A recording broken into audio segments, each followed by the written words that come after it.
দেশের সকল রাজনৈতিক দলগুলোর কর্মকাণ্ড নিষিদ্ধ করা হয়েছে এবং আমরা মুসলিম ব্রাদারহুড ইখওয়ানুল মুসলিমিন এর বিরুদ্ধে মুখোমুখি সংঘাতে লিপ্ত। 1953 ও 1954 সনে মুসলিম ব্রাদারহুড আমাদের অর্জিত বিপ্লবকে ছিনিয়ে নিয়ে সকল অর্জনকে তাদের কুক্ষিগত করতে চেয়েছিল। আমরা তা মেনে নেইনি।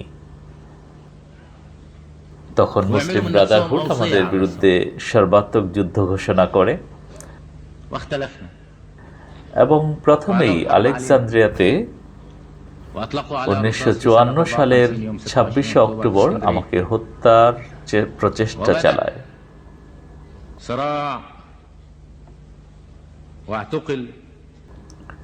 এই যুদ্ধ ঘোষণার পর আমরা মুসলিম ব্রাদারহুডের সকল জঙ্গি সদস্যদের আটক করি।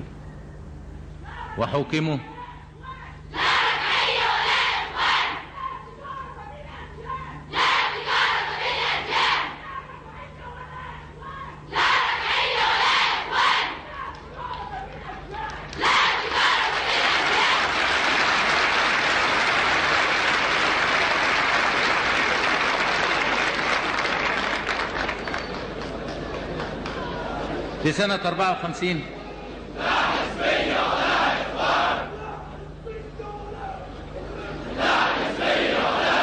1954 সালে আমরা যখন ব্রিটিশ উপনিবেশিক শক্তিকে অবিলম্বে ফেরত যাবার আলোচনা চালিয়ে যাচ্ছিলাম, ঠিক তখন মুসলিম ব্রাদারহুডও তলে তলে ব্রিটিশ দূতাবাসের সদস্যদের সাথে গোপন বৈঠকে মিলিত হচ্ছিল। তারা দাবি করে বলছিল, আমরা ক্ষমতায় যেতে সক্ষম, ক্ষমতায় গেলে আমরা এটা করে দেব, ওটা করে দেব ইত্যাদি।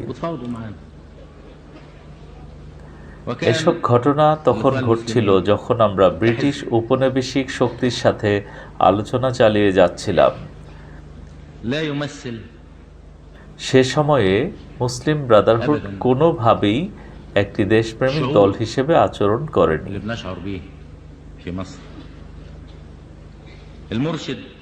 ব্রিটিশ এম্বাসি তাদের প্রশ্ন করেছিল, সুয়েজ ক্যানেলের বিষয়ে তোমাদের অবস্থান কি? যে সুয়েজ ক্যানেলের পূর্ণ কর্তৃত্ব লাভের জন্য আমরা সংগ্রাম চালিয়ে যাচ্ছিলাম, সেই প্রসঙ্গে প্রশ্নের উত্তরে মুসলিম ব্রাদারহুডের নেতা তাদের বলেছিল, তোমরা মিশরে সুয়েজ ক্যানেলে নিজেদের কর্তৃত্ব বজায় রাখার সংগ্রামে আগ্রহী, কিন্তু আমাদের সংগ্রাম ও আগ্রহ ভিন্ন বিষয়ে ও ভিন্ন ক্ষেত্রে। এই হলো মুসলিম ব্রাদারহুড সদস্যদের প্রকৃত স্বরূপ। তারা জনগণকে বিভ্রান্ত করছে আর ধর্মকে বিক্রি করে খাচ্ছে। 1953 সালে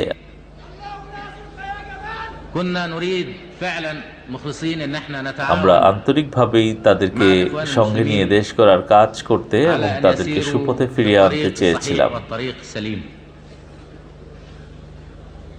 এই উদ্দেশ্যে আমি ব্যক্তিগতভাবে মুসলিম ব্রাদারহুডের নেতার সাথে সাক্ষাৎ করেছিলাম। উল্টো তিনি আমাদের উপর কয়েকটি শর্ত আরোপ করেন। তিনি আমাদের কাছে দাবি করেন, প্রথমত, তোমাকে মিশরের সকল নারীদের জন্য এখন থেকে হিজাব তথা বোরখা পরিধান করা বাধ্যতামূলক করতে হবে।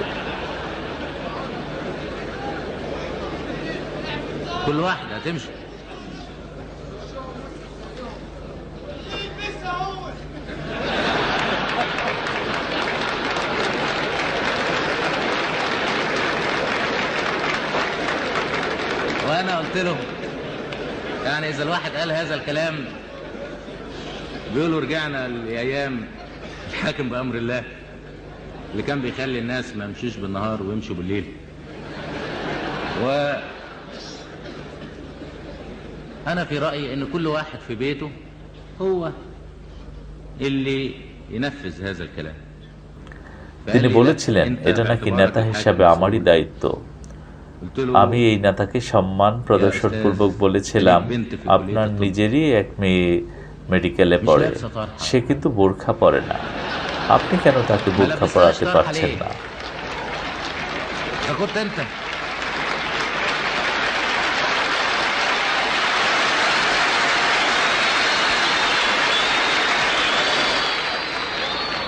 যেক্ষেত্রে আপনি মাত্র একজন মেয়েকেও ঘটনাক্রমে সে আবার আপনারই নিজের মেয়ে বোরখা পরাতে পারছেন না, সেক্ষেত্রে আপনি আমার একার কাছে মিশরের কোটি কোটি মহিলাকে বোরখা পরানোর বিষয়টি কিভাবে আশা করতে পারেন?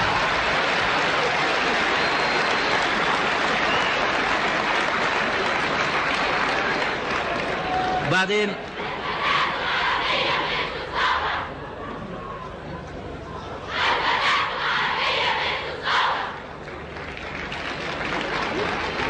তাদের নেতা আরো দাবি করলেন, নারীরা বাইরে কাজকর্ম চাকরি বাকরি করতে পারবে না।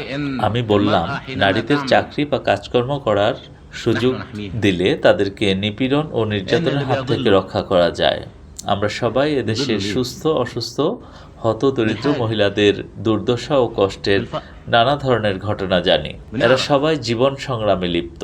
এক্ষেত্রে কাজকর্ম ও চাকরি মেয়েদের জন্য নিরাপত্তা বিধানে সহায়ক। এদেরকে কর্মসংস্থান থেকে বঞ্চিত রাখা সমাজের স্বার্থবিরোধী একটি বিষয়। আমরা নারীর ক্ষমতায়নের লক্ষ্যে কাজ করছি, যাতে নারী ও পুরুষ উভয়ই একে অপরকে সহযোগিতা করতে পারে।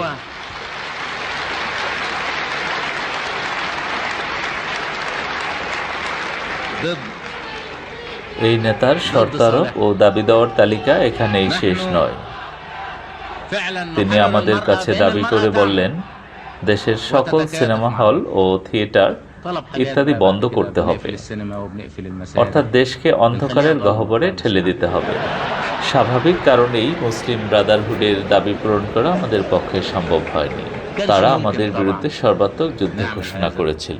1954 সালে তারা গুপ্ত হত্যার ও ধর্মীয় ছদ্মাবরণে মানুষকে প্রতারণা করার নীতি অবলম্বন করে।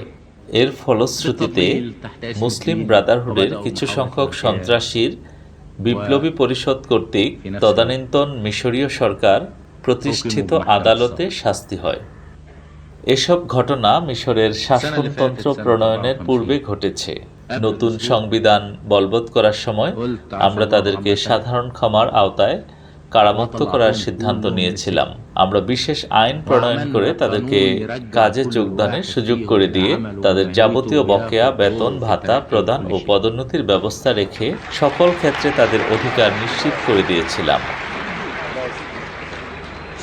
এটা ছিল 1964 সালের কথা, কিন্তু 1965 সালে আমরা জানতে পারলাম মুসলিম ব্রাদারহুড কয়েকটি গোপন সাংগঠনিক কার্যক্রমের মাধ্যমে নতুন করে ষড়যন্ত্র করছে।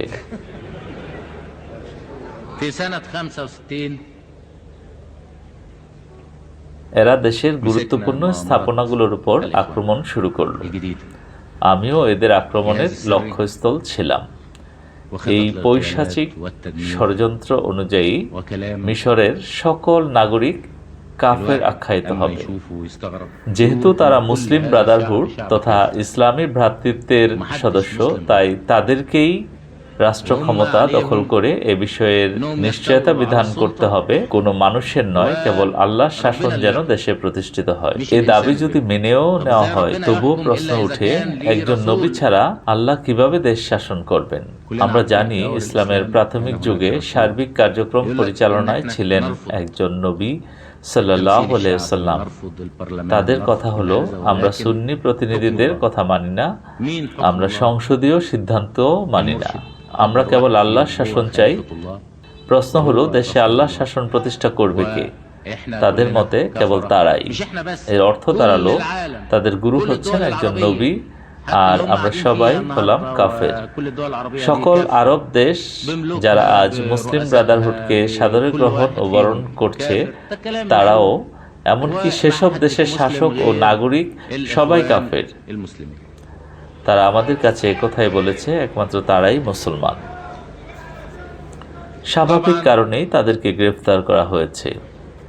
জামাল আব্দুল নাসেরকে হত্যা করার অপচেষ্টা কোনো সামান্য বিষয় নয়। একজন জামাল আব্দুল নাসেরকে হত্যাকাণ্ড আরো হাজার হাজার মানুষকে হত্যা করার পথ উন্মুক্ত করে, আর একটা গোটা জাতিকে হত্যা করা কখনোই সম্ভব নয়।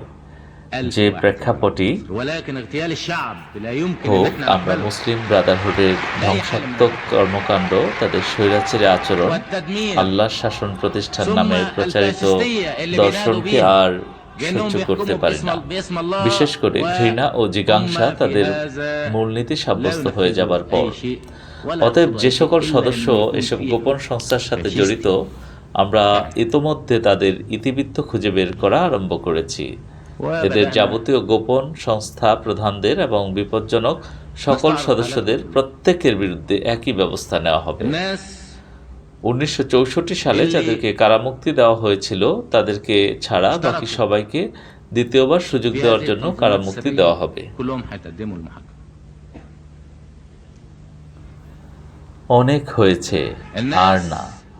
বিগত 19 বছরের অনেক ত্যাগ, তিতিক্ষা ও অনেক কষ্টের বিনিময়ে অর্জিত আমাদের সাফল্যকে আমরা ধ্বংস হতে দিতে পারি না। এরা যে নামেই আত্মপ্রকাশ করুক, আমরা সাম্রাজ্যবাদী ও প্রতিক্রিয়াশীলদের দালালদের বিশ্বাস করতে পারি না। دول حنعتقد এমনকি এরা তথাকথিত মুসলিম ব্রাদারহুড بعد كده তথা ইসলামী ভ্রাতৃত্ব নামে আত্মপ্রকাশ করলেও না। الباقيين আমরা সবাই জানি يطلعوا এসব ক্ষেত্রে এদের ইসলাম نفرج عنه একটা নাম সর্বস্ব বলি, ونديهم যার فرصة উদ্দেশ্য تانية সরল মনা মানুষকে নিজেদের ফাঁদে نديهم ফেলা। فرصة تانية এই بعد দলটি كده নিছক অন্ধকারের إذا أي প্রতিনিধিত্বকারী, واحد فيهم ঘৃণায় لعب পরিপূর্ণ একটি بديله অপশক্তি। بنعتقل ومش هنخرجه এই أبدا দলের من المعتقل. নেতারা বাগদাদ চুক্তির হোতাদের সাথে كفاية এবং সাম্রাজ্যবাদী إحنا لا نستطيع অপশক্তিগুলোর أن সাথে نغامر একজোট হয়ে কাজ করছে। بمكاسبنا اللي حققناها في ال 13 তারা سنة আমাদের اللي فاتت. শত্রুদের সাথে সহযোগিতা করেছে। ولا نستطيع তারা স্পষ্টভাবে أبداً দেখিয়ে দিয়েছে মুসলিম أن ব্রাদারহুড نتهاون في নামক مصيرنا. আন্দোলনটি نسلم সাম্রাজ্যবাদীদের এবং أنفسنا তাদের প্রতিক্রিয়াশীল لأعوان الاستعمار অনুগামীদের والرجعية. স্বার্থ সিদ্ধির مهما কেবল كان একটি اسمهم মাধ্যম ولو ও كان اسمهم কল إخوان মাত্র। مسلمين. احنا كلنا نعرف সাম্রাজ্যবাদীদের এই إن দোসরদের الإسلام ليس ছাড় إلا দিয়ে خديعة আমাদের দেশের আরো ক্ষতি সাধন علشان করতে يضحكوا দেওয়া بيها আমাদের على নীতি বিরুদ্ধ। عقول الناس. যে কোনো মূল্যে আমরা মিশরের ভবিষ্যৎকে সুরক্ষা করতে ও আমাদের জাতীয় উন্নতি ও অর্জনকে অক্ষুণ্ণ রাখতে বদ্ধপরিকর। حاقدين এরা 1954 সালে সাম্রাজ্যবাদীদের পক্ষ থেকে আমাদের বিপ্লবকে ব্যর্থ করে দিতে চেয়েছিল। আমরা ব্রিটিশ ঔপনিবেশিক সরকারের সাথে একটি সম্মানজনক চুক্তি করতে সক্ষম হয়েছিলাম, যার মাঝে 20 মাসের মধ্যে তারা নিজ সেনাদল প্রত্যাহার করার সমঝোতা করতে বাধ্য হয়েছিল। এই নাজুক সময়টিকে তারা তাদের অভিযানসমূহ পরিচালনা এবং আমাকে আলেকজান্দ্রিয়াতে হত্যা করার জন্য বেছে নিয়েছিল।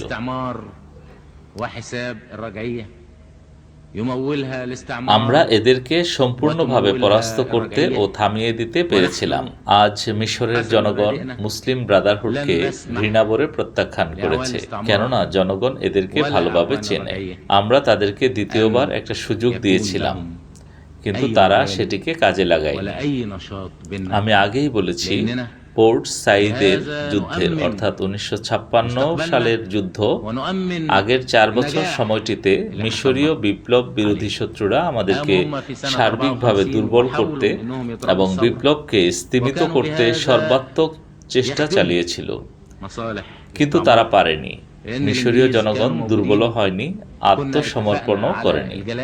শত্রুদের আগ্রাসী আক্রমণ ছিল রক্তক্ষয়ী, কিন্তু তারা বিফল হয়েছিল। এর ফলশ্রুতিতে প্রকৃত ও পরিপূর্ণ স্বাধীনতার স্বাদ লাভ করতে আমাদের মনোবল আরও সুদৃঢ় ও শক্তিশালী হয়েছিল। আমরা দাবি করে বলি, প্রতিক্রিয়াশীলদের এই ব্যর্থতার পরেই আমাদের স্বাধীনতার সেই নতুন শতাব্দী সূচিত হয়েছে, যার জন্য আমরা নিজেরা, আমাদের পিতা পিতামহরা সুদীর্ঘ ত্যাগ, স্বীকার ও সংগ্রাম করে গেছেন। হ্যাঁ, এই আগ্রাসী আক্রমণের ব্যর্থতার পরই উদিত হয়েছে আমাদের ঐতিহাসিক বিপ্লবের নবসূর্য।